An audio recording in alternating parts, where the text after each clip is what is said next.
শুভেচ্ছা। প্রিয় উপস্থিতিবৃন্দ, স্বৈরাচার বা ফ্যাসিবাদী শাসন আমলে আত্মপ্রকাশের পর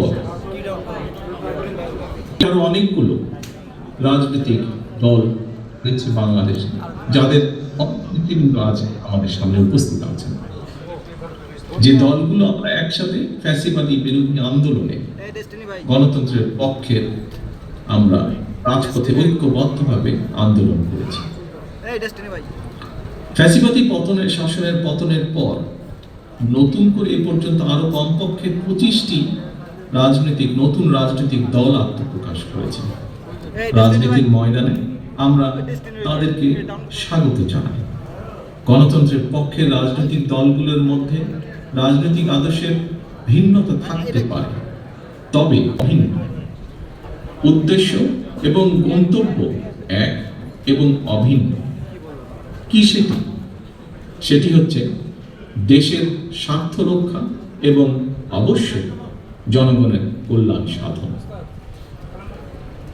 প্রিয় উপস্থিতিবৃন্দ, তবে যে রাজনৈতিক দলটি গণতান্ত্রিক রাজনৈতিক চরিত্র গণতন্ত্র হারিয়ে স্বাধীন সার্বভৌম বাংলাদেশে ফ্যাসিবাদী শাসনের জন্ম দিয়েছিল, সংবিধান লঙ্ঘন করে মানুষের গণতান্ত্রিক অধিকার হরণ করেছিল, খুন গুম অপহরণ সন্ত্রাস দুর্নীতিতে জড়িয়ে পড়েছিল, বাংলাদেশকে একটি তাবেদার রাষ্ট্রে পরিণত করেছিল, বীর জনতার রক্তক্ষয়ী গণ অভ্যুত্থানে তারা দেশ ছেড়ে পালিয়েছে।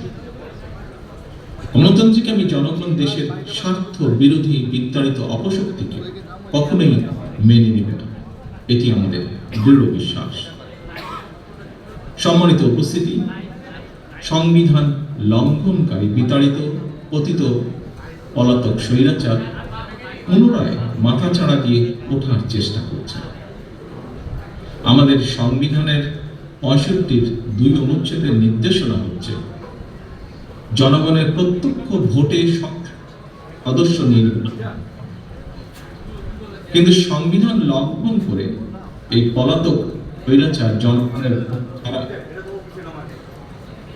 3বার অবৈধ সরকার গঠন করে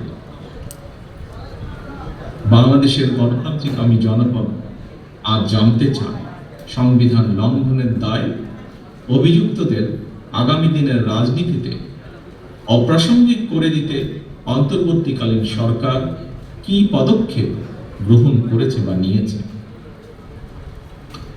ব্লেম গেম দিয়ে দায়িত্ব এড়ানোর কিন্তু কোনো সুযোগ নেই। অন্তর্বর্তীকালীন